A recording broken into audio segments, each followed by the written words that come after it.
Stop. Don't buy that Picks package or all access. Wait, what? Yep, don't click add to cart until you check out our new deals page at both WagerTalk and Sports Memo, where you can find all the latest offers, promotions, and coupons available all in one place.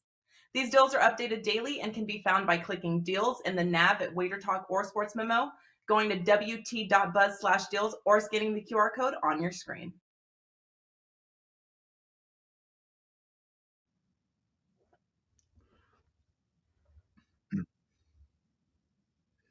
Hey guys, Carmine Bianco here. Andrew's got the day off today. He is traveling, so I'm stepping into the hosting chair. Bryan Leonard is stepping into my chair, and we got Dave Cokin, as always, on this Friday spot. A couple big games tonight, but a couple good games last night. If you guys tuned in, quick recap: Florida goes down 2-0 now on that late goal by Tampa Bay, and the Avs upset. Depends on how you look at it. If you're a Blues fan and holding a Blues ticket, you're pretty happy about it.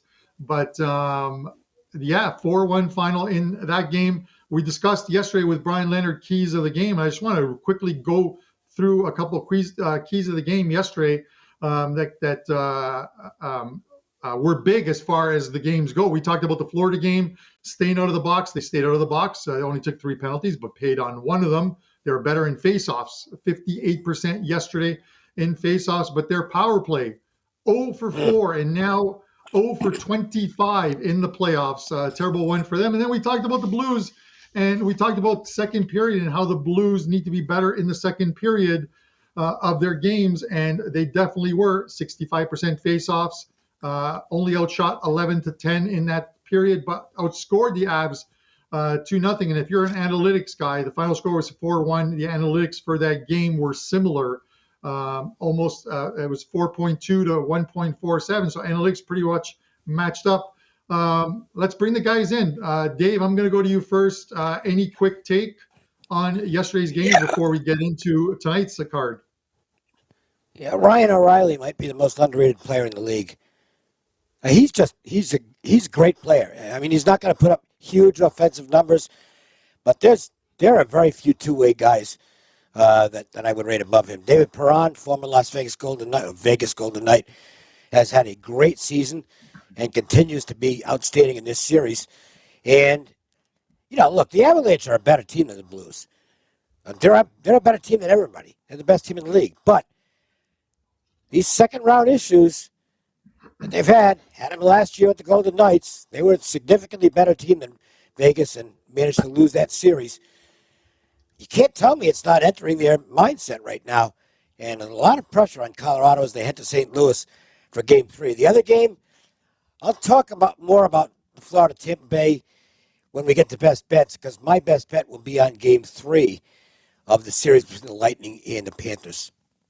All right. And I'm looking forward to discussing that as well, too. Bryan, on the show yesterday, and first of all, before I get into it, full transparency, I had the over in that Avs game yesterday as a 5% play. If someone told me the Blues were going to score 4 goals and that game stayed under the total, I would have checked them into like a mental institution or something. But Bryan, you made a good point. When we talked about, and I talked about, getting to that into the second period of that Avs game in Game 1, the long change, as they call it, the rarefied air in Colorado, and it was tough on the Blues. You said they're in Colorado now. They've got a game under their belts, and they'll probably be a lot better in Game 2, and they were.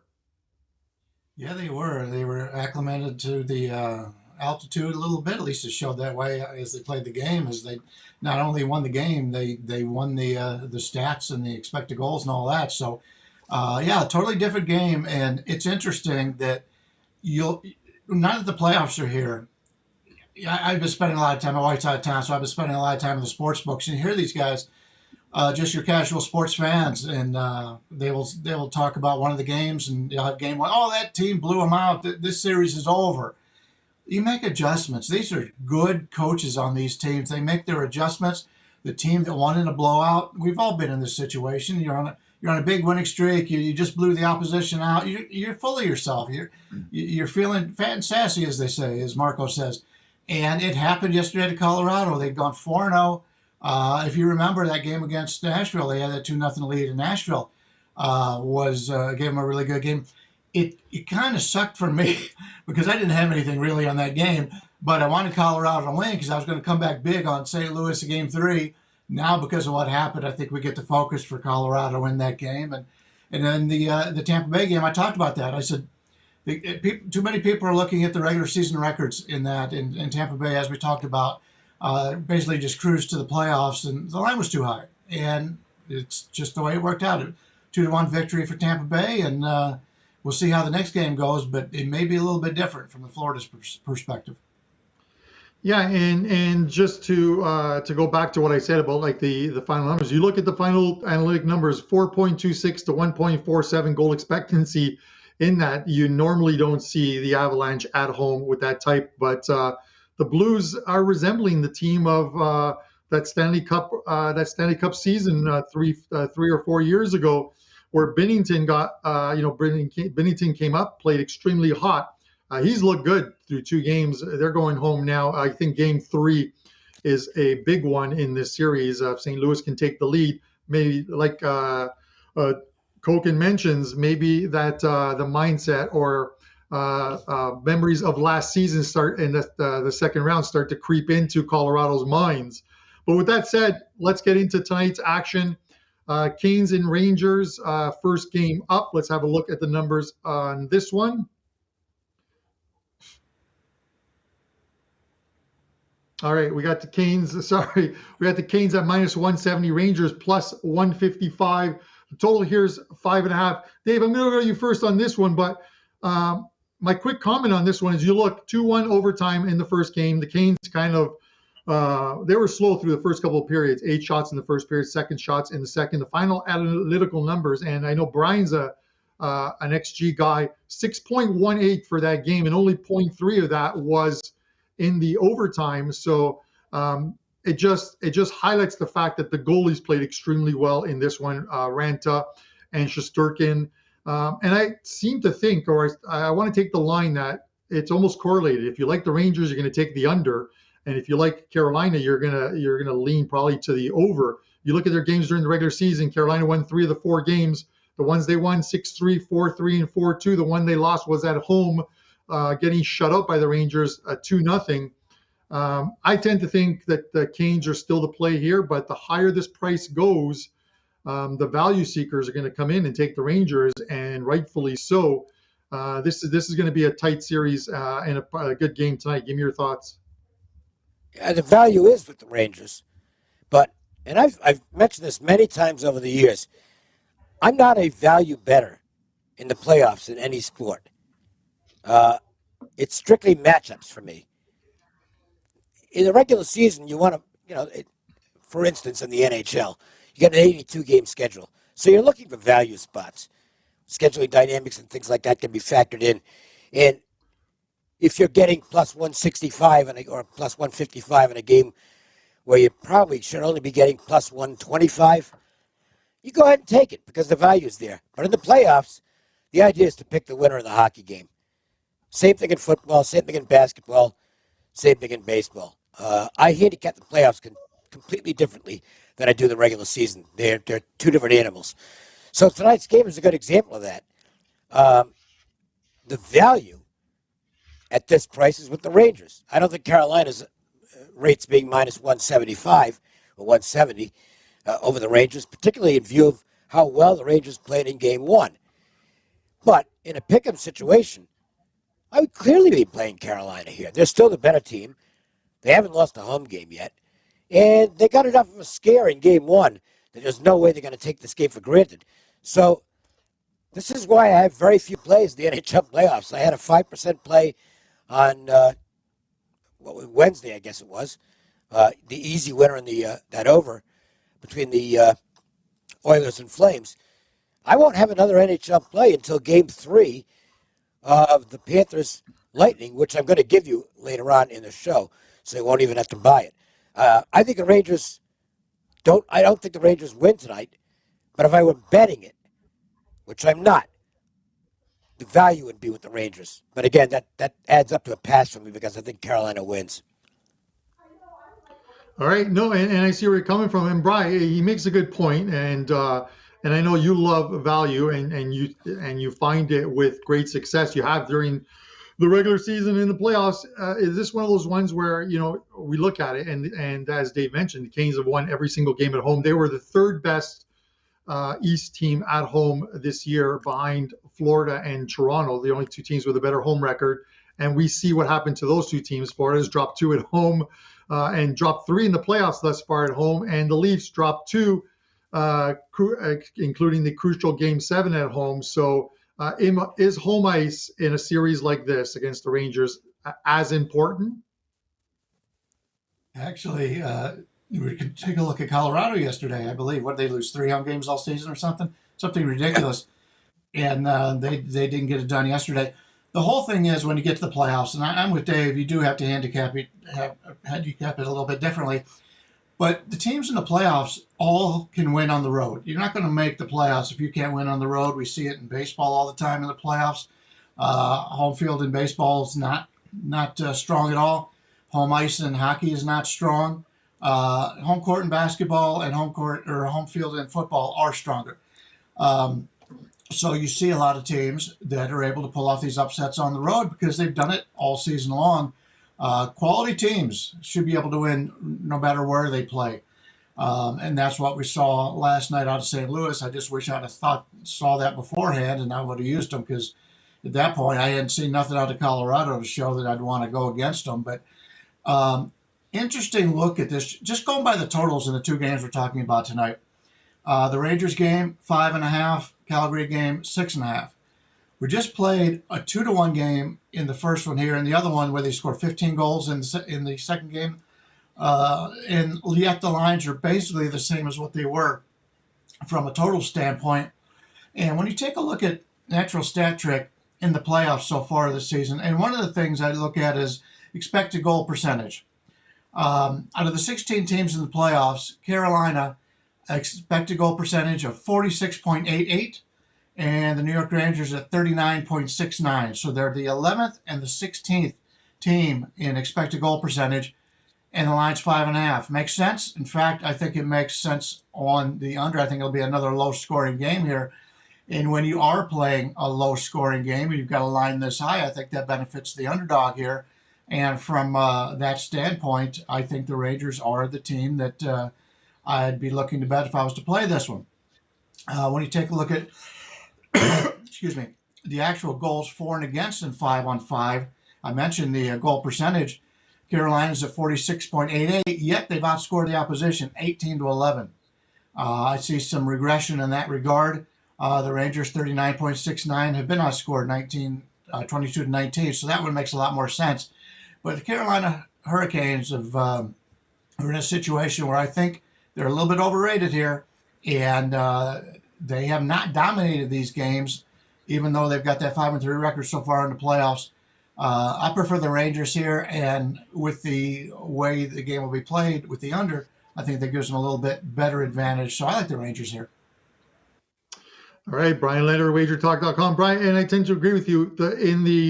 In the opening round, while most of them were in the Eastern Conference, the overs reigned supreme, and it was a moneymaker, especially in the East. And the West, there was actually, if you were blindly taking overs, you lost money in the first round of the playoffs. But in the second round, the unders right now are 5-1 through the 6 games that have been played thus far, and the totals are remaining firm on these games where they are at 5.5 and 6.5. So with that said, let's get into the game that has the 6.5 total, the Oilers and the Flames. And we saw it, 15 goals scored. Let's have a look at the numbers on this one first.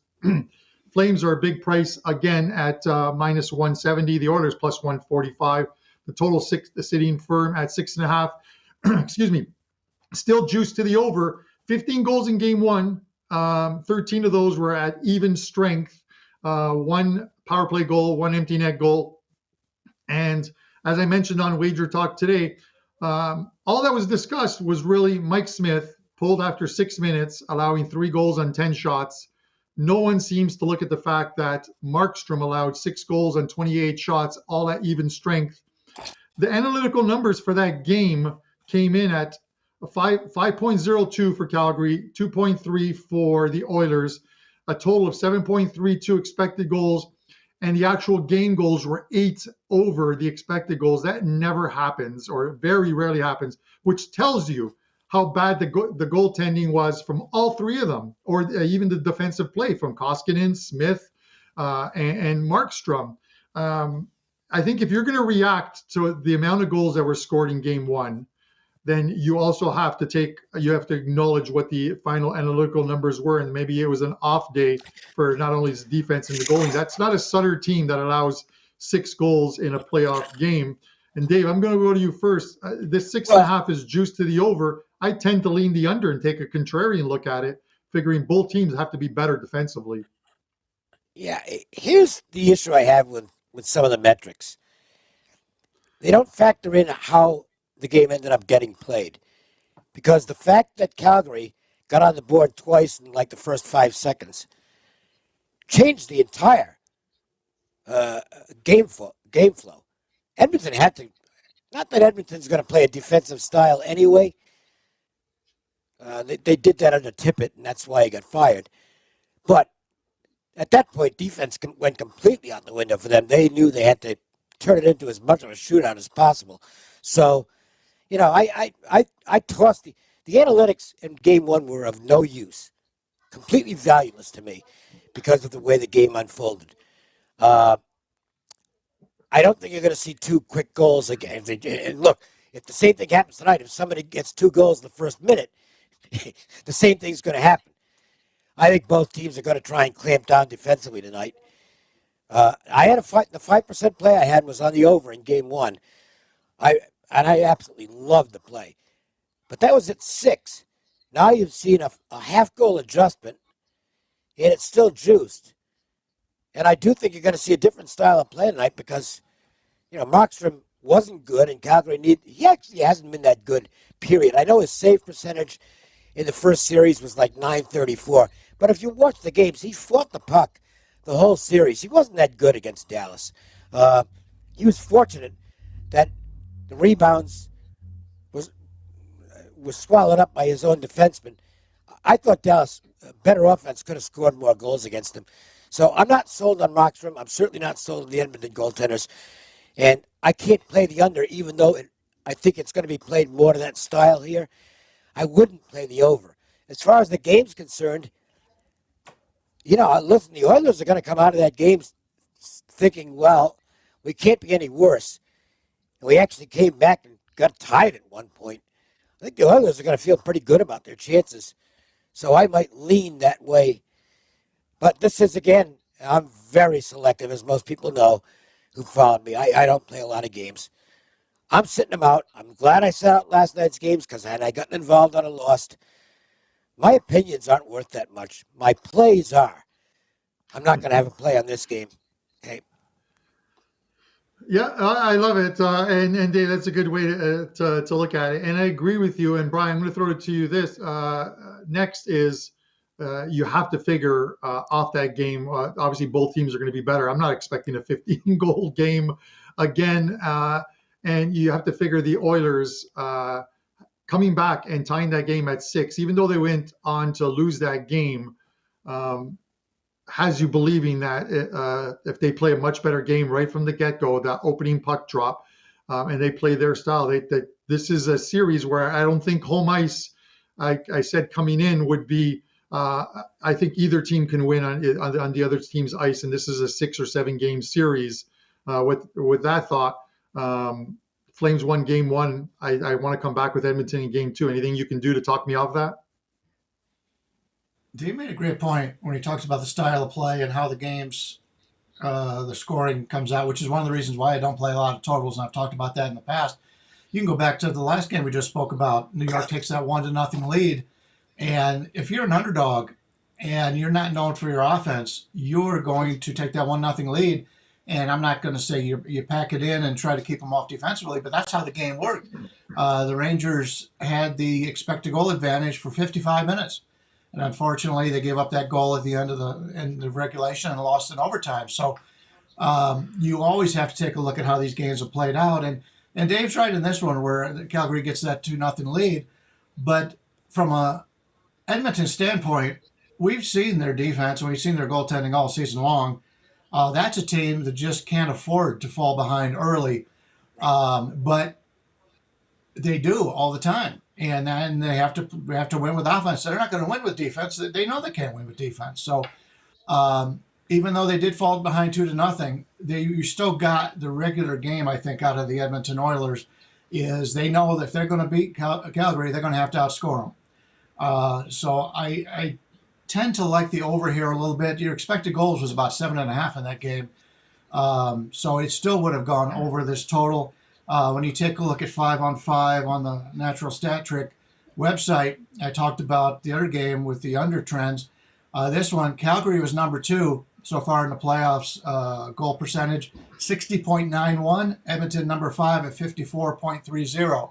So you got two teams that control the puck and should be scoring more goals. I like that. And Calgary's 31 goals so far in the playoffs on 5-on-5. Edmonton 41 goals on 5-on-5. That's a lot of goals. That's 5 goals a game, just on the 5-on-5. Where we know both these teams will be deadly on the power play. So I talked earlier about not getting too over excited about what you saw in the previous game, and we saw that come down to bite everybody who had Colorado last game. But still, I think this game will go over. The only way Edmonton's going to win is on offense. They're not going to win a low-scoring game here. Edmonton comes out, and if Edmonton takes a 1-0 lead in this game, I think they've got a real live shot at winning this game outright, and I think they win the over. All right, Bryan Leonard, WagerTalk.com with his take. And yeah, I just want to look at that game and think it's an outlier game, and we don't see 15 goals again. But two teams with some very good offenses, but I think the defenses need to be better tonight. We'll see after the first game whether that is actually true later on tonight. Guys, let's get into our best bet segment of the show. I will kick it off first, and I'm going to go right back to this game, this Calgary-Edmonton game. I'm going to take Connor McDavid in this game to score a goal. He's plus 160. He leads the league right now, or leads the playoffs in scoring right now. I think it's 5 goals, 13 assists thus far. Edmonton's got to be better. He's carried this team over the last 2 or 3 games. And I'm going to look to him score a goal at a big price, plus 160. I'm just going to mention that up at WagerTalk, a couple plays in NHL tonight, a 5% soccer play on the weekend. And you can use code WTT15 to get $15 off a 3-day all-access package. That's normally sells for $59. So that's a great deal. Get all plays through Sunday. Dave, tell us what you got up at WagerTalk and a show best bet. Just baseball today. I have a 2-team parlay as a best bet. I have a free play, which you can get on the website, or you can just check out First Pitch in about a half an hour, and I'll be talking about that game as the best bet on that show. I don't have any hockey. I won't have a hockey game until Sunday, and I'm going to give you that game right now. I don't think I'm going to make it a best bet. It'll probably be a 3% play for me. It is a 3%. No, actually, it is going to be a 4% play for me. I like the Panthers. There's a few things to talk about here. One, can a team get fat and sassy, as Marco likes to say, in the playoffs? Yeah. And this could be the spot for Tampa. They're coming off the rally to beat the Maple Leafs. Now 2 road wins against the Panthers, complete control of that series coming home. I can definitely see them being in less than peak level mentally for this game on Sunday. The Panthers get a little break here. If this were the standard 1 day off between games, I might not be so excited about it. But they're getting 2 full days off and no travel, basically, because they can hitchhike to the game if they want and get there in plenty of time. 2 full days to work on the things that haven't gone well for them in this series, which chiefly is the special teams and their power play, which has been dismal throughout the playoffs. They haven't scored a power play goal yet. Not just this series, they didn't score in the Washington series. The other thing here is the public, and I saw this all over Twitter last night after the game. Well, it's a sweep now.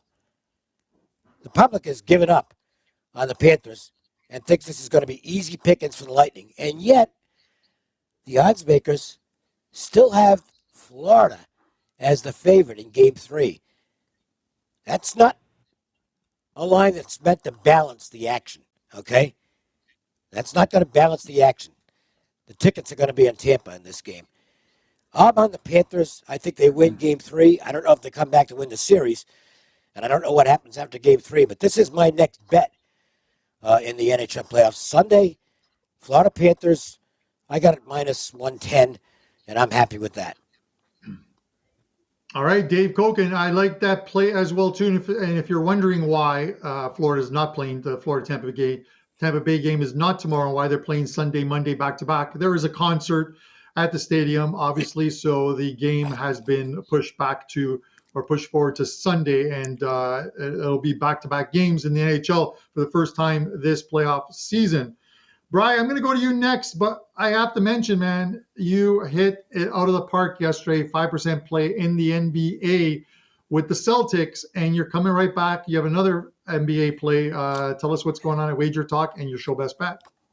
Yeah, that was an easy one, although the first few minutes, Miami got off to a little bit of a lead. But yeah, didn't take long for Boston to dominate, and we were fortunate with that. The unfortunate thing was they were +3 there for a while, and then all of a sudden moved down to 1. Even saw a pick 'em. Boston was a popular play yesterday, and you normally don't like to be on the team that's such a popular play, but it worked out well for us yesterday, and we do have another 5% play today in the NBA. Number 1 last year in win percentage and net profit in the NBA playoffs, and we're doing well once again this year. 5% on tonight's card, and I also have 1 hockey play and 2 baseball plays. You get them all for $39 on the site right now, and that includes the big 5% play in the NBA. Yesterday we used Tampa Bay, and I talked a little bit about this earlier, and I think we've got a very similar situation here with the New York Rangers. I think it was 57 minutes. I mentioned 55 that they had the expected goal advantage yesterday. Interesting enough, Ryan Reeves had their second highest expected goal percentage in that game, is 0.41 goals. And being that Ryan Reeves is your fighter, he's your guy that keeps everybody balanced, for him to be your second best expected goal scorer tells me that they're going to do a little bit better offensively. It's a night's game. I like the situation here for the Rangers, and I think the line's just too high here. I always like to play the teams that fall behind early on in these series, especially when they're on the road. Worked out yesterday with Tampa Bay with a nice underdog winner. I think we got another one tonight. Give me the New York Rangers as my best bet.